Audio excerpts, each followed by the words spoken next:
Good morning and Assalamu alaikum to everyone. This is your teacher engineer Aftab Shah, and today we are going to study about the second part of psychoanalysis theory.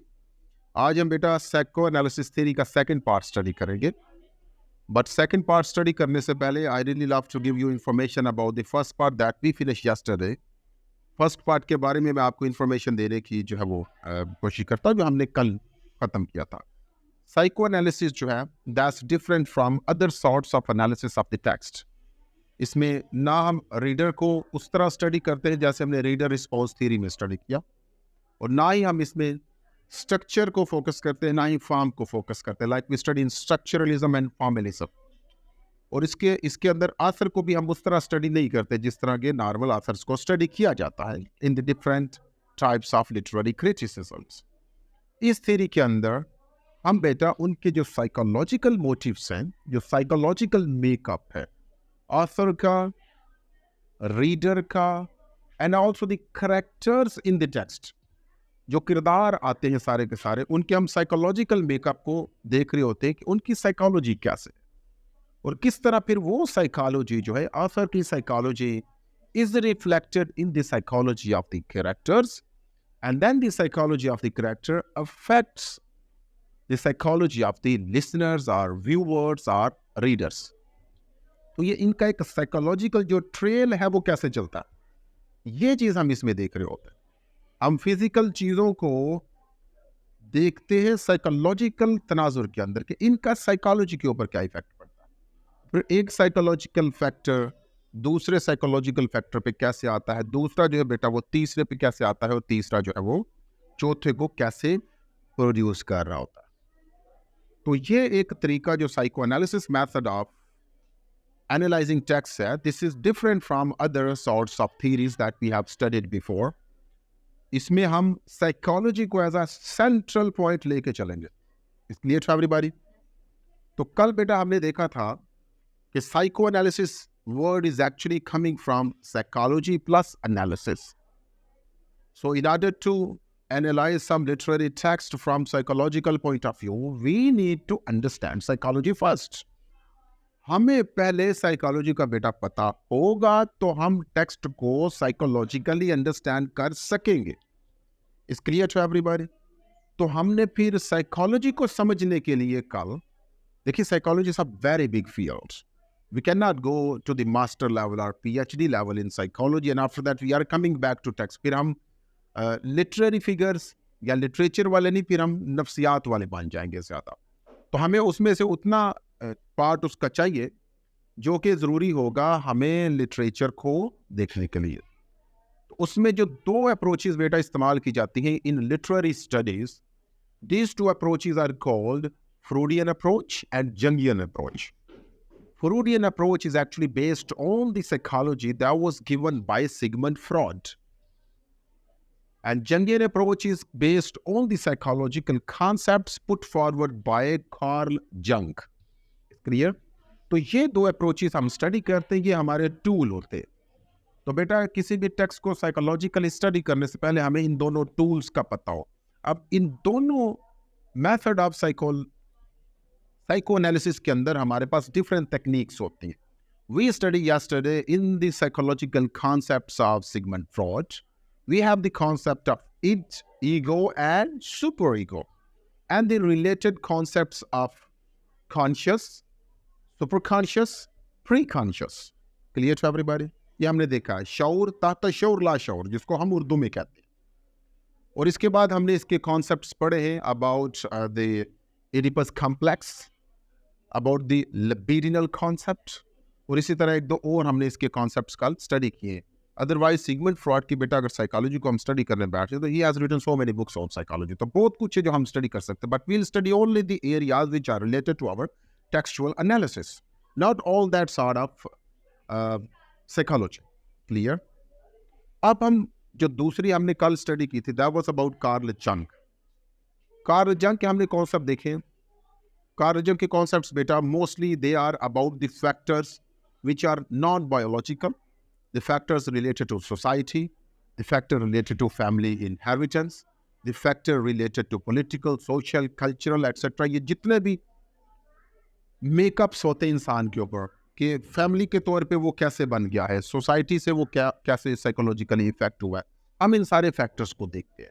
And that is why when we talk about Carl Jung, the terms he's using for the different characters of a story, of a drama, they are different from the terms that we use. We use the term protagonist or protagonist. He uses some another term. हम जो है वो hero villain की term use करते हैं, उसने वो term use की है. हम अकॉर्डिंग टू अरिस्टोटेलियन कॉन्सेप्ट जो है वो ड्रामे को जब देखते तो हम कहते हैं initial beginning, exposition, pre climax actions, climax, downfall and and. उसने जो टर्म्स यूज किए वो और यूज किए, बिल्कुल ये ट्री वो बनाता है हमारे सामने. तो हमने बेटा ये दो कल जो है वो कॉन्सेप्ट्स देखे थे. And I also told you the major difference between both Carl Jung and Sigmund Freud was that Sigmund Freud was saying that all the urges, all the emotions, all the struggles, all the efforts of a person is based on the concept of physical pleasure. And I can understand, what is the meaning of physical pleasure. On the other side, beta, जो हमारे पास Carl Jung आता है, वो हमें बताता है कि no, it's not all about physical pleasures.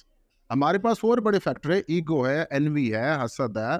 There are so many things, social status है. There are so many things we need to take care. इंसान और जानवर में फर्क है. The animals, they are always running after their pleasures. But humans, they have something more than their pleasures only. कुछ ज़रूरियात भी है, कुछ तकाज़े, ख्वाहिशात भी है. There are so much actually. तो हमने उन सब को लेके चलना है. तो Sigmund Freud और Carl Jung actually, they were very close to each other. इधर से बेटा नेक्स्ट आपका लेक्चर शुरू होगा. ये बहुत करीब थे एक दूसरे के. In fact, Carl Jung was lower in age, less in age, as compared to Sigmund Freud. Sigmund Freud को वो बड़ा ही रिस्पेक्ट देता, because they are of the same field.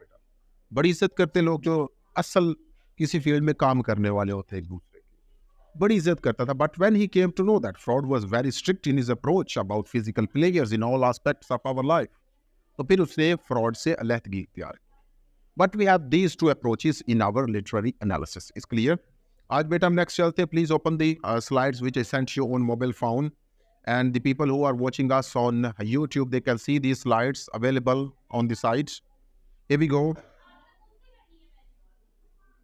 How many slides we covered yesterday? 7 slides. 6. Okay, we are now going to the 7th slide today. Okay. According to this slide, beta.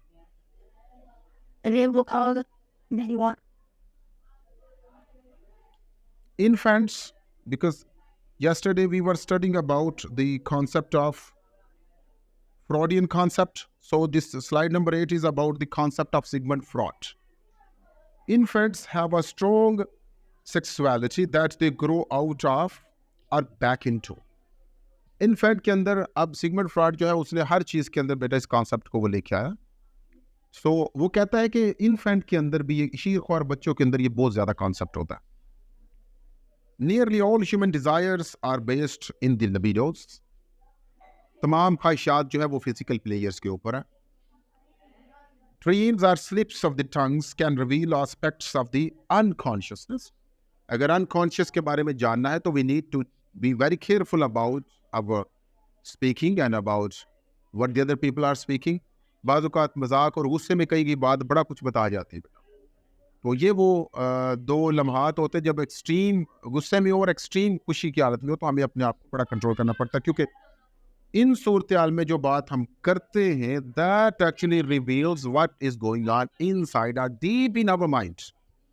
Subconscious या super conscious में क्या चीज़ें चल रही हैं. इसके लिए next one, infants may suffer from the Oedipus complex. Most of the children, they are suffering from the sort of Oedipus complex. They are closer to their mothers as compared to their fathers, which can result in a neurosis if trauma occurs. So इससे क्या मामला होता है कि अगर कोई मसला बनता है तो फिर एक वो न्यूरोसिस एक किस्म की जो है वो स्टेट ऑफ माइंड पैदा हो जाती है, where we have a sort of hatred for one parent and we have a loving side for the other parent.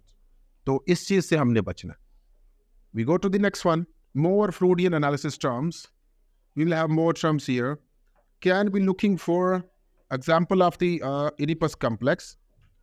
Based on the Greek tragedy theory about the Oedipus Rex, we know that he is actually the one who gave the concept of the Oedipus complex actually. तो ये उसी theory के ऊपर ही fraud ने इसको base किया.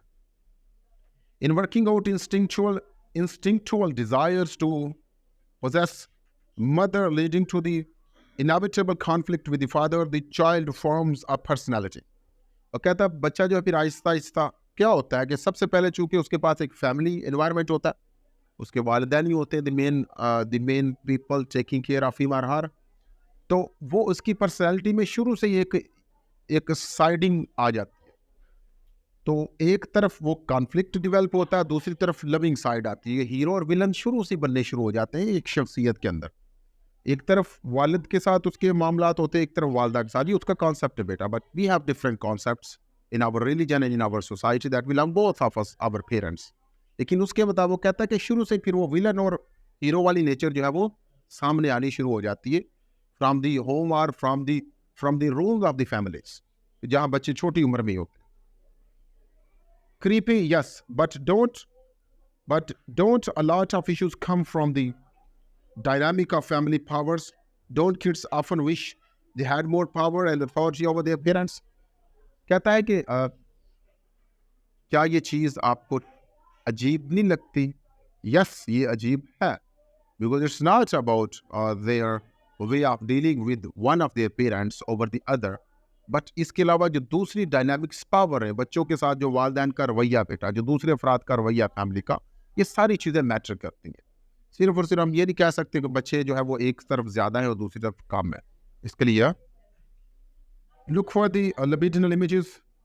वो कहता है कि ये भी सारी हर जगह जहाँ भी आपको लिटरेचर हो, जहाँ भी कुछ चीज़ नजर आएगी, you will have these libidinal images over there which are giving strong sense of physical pleasures, or they are affecting actually the way the literature is looked and literature is perceived by the listeners, by the viewers and by the readers. Is clear? Let's go to the next one. The split beta, कहाँ ये दोनों लोग फिर अलग-अलग हो गए, which I have already told you that Sigmund Freud was being viewed as a fatherly figure by Carl Jung, but unfortunately the theories of both of them were different from each other. So they didn't fight with each other. Actually, they got split, they got separated peacefully, and they worked on their theories to prove them better than others. It's clear? So there came a split actually. ये उसी वजह से हुआ था because Sigmund Freud was more talking about the physical pleasures and everything, whereas the Carl Jung was talking about the other factors which are actually responsible for shaping our personality. Here we go to the Jungian analysis बेटा. Jung जो है वो कैसे कहता है, Carl Jung किस तरह analyse करता है चीज़ों को. Freudian analysis assumes that images and ideas in a text mean something else than they apparently mean. Freudian analysis जो है उसके मुताबिक कहता है कि टेक्स्ट के अंदर जो भी पिक्चर, इमेजेस, वर्ड्स, हर चीज़ है वो नहीं एक्चुअली, वो किसी और चीज़ को अपील कर रहे, किसी और चीज़ को जाके टच या अटैक कर रहे हैं. जबकि usually assumes their meanings are inherited about repressed sexual issues. वो कहता है कि इन सब के जो मतलब है वो उनका मरकज जाके इसी जगह पे रुकता है. But on the other side, in contrast, Jung assumes that images essentially imply or symbolizes something based on the collective unconsciousness. Collective unconsciousness, very important word. We studied about this word yesterday when we were studying about Carl Jung concepts of psychology. हमने ये concept पढ़ा है कल. Collective unconsciousness means बेटा कि कुछ ऐसे इंसानी इमोशंस हैं जो पूरी दुनिया में सेम है, like envy, revenge, rashness, anger. और ये वो इमोशंस हैं जो आज से 2500 साल पहले ग्रीक के अंदर भी मौजूद थे, ओडिपस टेक्स्ट के अंदर हमने पढ़े, और आज भी लोगों के अंदर मौजूद है. This is actually something related to collective consciousness के लोगों के अंदर, irrespective of the time, irrespective of the geography या द प्लेस, सबके अंदर वो चीज़ें कॉमन है. इसके लिए तो कहता है इसलिए अगर हम कोई ड्रामा देखते तो जो आथर के कॉन्सेप्ट्स हैं वो part of those concepts are also available in the readers, are also existing in the readers. That's why they are attacking with each other. और जबकि जो सिगमंड फ्रॉइड कहता है, he talks about only one universal concept, physical players, but there are some others also. वो फिर हमें next बताता है. Of the population are based on what the most people would generally recognize to be true. तो कहता है कि हमारे जो सारे ड्रामे और स्टोरीज हैं वो नॉर्मली उन चीज़ों के ऊपर बेस करती है जो लोग जिसको ठीक समझते हैं, और उन चीज़ों के ऊपर कि लोग जिसको बुरा समझते हैं. तो ये शुरू में अगर बच्चे की पर्सनालिटी के अंदर भी दो डायरेक्शंस बनती हैं, गुड और बैड की, तो it's not because of one factor only, it's because of our society. जो चीज़ें नॉर्मली अच्छी समझी जाती है, वालिदैन उनको अच्छा बना के बच्चे के सामने पेश करते हैं, जो अच्छी नहीं समझी जाती उससे बच्चे को मना करते हैं। ये वो तरीका है जिसमें दोनों साइड्स बच्चे की बढ़ रही होती है। क्लियर बेटा to everybody? Here we go to the next one about the collective unconscious concept of Karl जंग। क्या कहते हैं इसको देखते हैं। कार्ल जंग collective unconscious man shares knowledge, experience, images with entire human race, resulting in archetypes that affect how people respond to life. When certain images are in the literature, they call up our archetypical feelings. कहता है कि universal और collective unconsciousness से मुराद बेटा सारी वो emotions हैं, जज्बात हैं, वो चीज़ें हैं जो सारे लोग दूसरों के साथ शेयर कर रहे हैं। और फिर क्या होता है कि जब ये चीज़ें हमारे पास लिटरेचर में आती हैं, वीडियोस में आती हैं, मूवीज़ में, ड्रामास में, नावल्स में, तो फिर सेम टाइप ऑफ इफेक्ट होता है। जैसे अगर कोई हीरो जो है वो अच्छाई की तरफ जाता है तो उसको सारे लोग हीरो ही कहते हैं, और अगर दूसरी तरफ कोई बंदा बुराई की तरफ चीज़ों को लेके जाता है तो उसको सारे लोग विलेन कहते हैं, उसको बुरा समझते हैं। This is because we have a collective concept of goodness and a collective concept of evil. तो हीरो सबके लिए हीरो है और विलन सबके लिए विलन है। इस क्लियर? तो this is the concept of collective consciousness. बेटा अपनी टर्म याद रखनी, because this is one of the term that is part of Jungian analysis of literature. If we go to the next one, archetypes बेटा कौन सी चीज़ें होती हैं, कौन से वैल्यूज हैं, कौन सी चीज़ें हैं जो कि सारे लोग उनको मानते हैं। Archetype something that serves as the model of pattern for other things of the same type. Archetype से मुराद बेटा वो चीज़ें हैं जो एक किस्म की मॉडल होती है दूसरी चीज़ें अपनी तरह की होने के लिए। जैसे एक बंदा अच्छा है, सब उसको अच्छा समझते हो, अगर किसी ने अच्छा होना तो उसकी खूबियाँ अपने अंदर लेके आ जाए। यानी जो कॉमन वैल्यूज पाई जाती हैं चीज़ों के अंदर, they are archetypes. Here we go, the innocence। अब हर बंदे के नज़दीक जो है वो इनोसेंट, मासूम होने का कॉन्सेप्ट क्या है? मासूम होने का कॉन्सेप्ट है character that despite being simple और child like has an intuitive wisdom. Innocence से मुराद बेटा ये है कि ऐसा किरदार जो हालांकि बच्चों की तरह लग रहा है, लेकिन उसके अंदर कुछ ना कुछ ऐसी काबिलियत है कि जो दूसरों के अंदर नहीं है। इंट्यूटिव विजडम से मुराद है अलहामी, जो उसके अंदर अक्लमंदी पाई जाती है, कि वो दूसरों की तरह नहीं है, तेज तरार वगैरह, लेकिन उसके अंदर भी कुछ खूबियां हैं जो कि दूसरों से हल्के। तो ये कॉन्सेप्ट ऑफ इनोसेंस ये एक आर्कीटाइप है, सब लोगों को पता होता है इनोसेंट कौन है। द ट्रिकस्टर, द विलन, जो ट्रिक करने वाला है, जो लोगों को धोखा देने वाला है, that is called actually trickster. तो ये भी सबको कॉन्सेप्ट पता है ट्रिकस्टर का। The people who are actually unfair, they use unfair means, by fair means are foul, or by hook or by crook they are trying to get the things that they wanted in their life। ये वो जो है किसी भी असल और बुरे तरीके से काम को खत्म करने के चक्रों में होते, they are actually tricksters or villains। And third one we have the warrior, hero। ये कॉन्सेप्ट भी एक आर्कीटाइप है, पूरी दुनिया में हीरो की तारीफ का सबको पता है, वो बंदा जो सच्चाई के लिए, हक के लिए लड़ रहा होता है। इसके लिए then we have the word the teacher और प्रॉफिट। और फिर एक ऐसी शख्सियत भी होती है हर ड्रामे, हर नावल के अंदर, जो कि हीरो को मोटिवेट करती है भाई ये काम करे, और जो दूसरी तरफ पे हमारे पास ईवल होती है, जो विलन होता है, उसको वो रोकती है, समझाती है ये ना करो, बट ना वो पीछे हटता है। यानी हीरो भी अपने मकासद में लगा रहता है और विलन भी। और ये वो चीज़ है जो फिर क्लैश पे जाके क्राइसिस आता है, एक दफ़ा ऊपर जाके जब विलन का पता चलता है और चीज़ें सारी सारी सबके सामने आ जाती है। इस क्लियर बेटा आर्कीटाइप्स का concept? Here we go, the heroes journey. ये वो बेटा कॉन्सेप्ट है जो अरिस्टोटोलियन कॉन्सेप्ट ऑफ द ड्रामा है, जिसमें शुरू में वो हीरो और सारे लोग इनोसेंट होते हैं according to Carl Jung. Otherwise it's the initial of a drama. सारे लोग इनोसेंट होते हैं, आफ्टर दैट उनको थोड़ा थोड़ा पता चलना शुरू हो जाता है चीज़ों का, फिर आगे जाते चीज़ें आहिस्ता आहिस्ता और नुमायाँ होती हैं, फिर जाके क्राइसिस के करीब पहुँचती है, फिर एकदम क्राइसिस आता है। तो ये इनको अपने अल्फाज में बेटा कार्ल जंग जो है वो बयान करता है। So the starting is innocence, starts with a character who is pretty happy, no real conflicts, lack of worldly expectations। Innocence से मुराद के कोई भी कॉन्फ्लिक्ट शुरू नहीं होता और दुनियावी जो एक्सपेक्टेशंस हैं वो उसके अंदर कम होती हैं। शुरू में सारे करेक्टर्स के बारे में हमें बताया जाता है। आफ्टर दैट इनिशिएशंस, मामलात शुरू होते हैं, चीज़ें जो आहिस्ता आहिस्ता खुलनी शुरू होती हैं। इनिशिएशन का मतलब है स्टार्ट बेटा। Some fall from innocence could be death, tragedy, awareness of evil, emotional or sexual relationship. वो कहता है फिर लोग अपनी उस इनोसेंस से बाहर आते हैं, उनको कोई ठोकरें लगती हैं। ड्रामे के अंदर कोई ठोकर लगती है तो लोग उतनी उस मासूमपन से बाहर निकलते हैं। They try to understand things that हमारे साथ क्या हो रहा है, हम ये समझ रहे थे हो ये रहा, इसलिए तो वो ठोकरों को देखते हैं। उसके बाद वी हैव द chaos, अफरा तफरी। फिर जब वो अपने आप को इनोसेंस बंदा जब वो तब्दील करता है तो दूसरे इस चीज़ को अच्छा नहीं समझते, तो एक अफरा तफरी का एलिमेंट ड्रामे के अंदर आ जाता है। आफ्टर दैट क्रूडी फॉल फ्रॉम द इनोसेंस, उस मासूमियत से फिर जब लोग वापस आते हैं, गिरते हैं।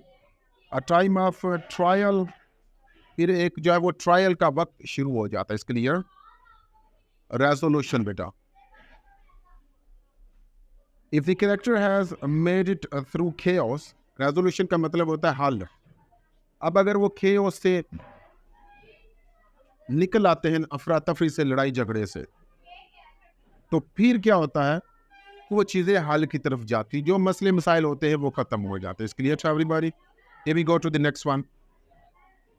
So what do psychoanalytic critic do? अब हमने दोनों को बेटा देख लिया है। We have studied the definition of Carl Jung, the ways of the Carl Jung. We have studied the ways of the Sigmund Freud. अब हम देखेंगे कि किस तरह इनको इस्तेमाल करके हम लिटरेचर को एनालाइज करते हैं। Thank you so much for all who watched us on YouTube.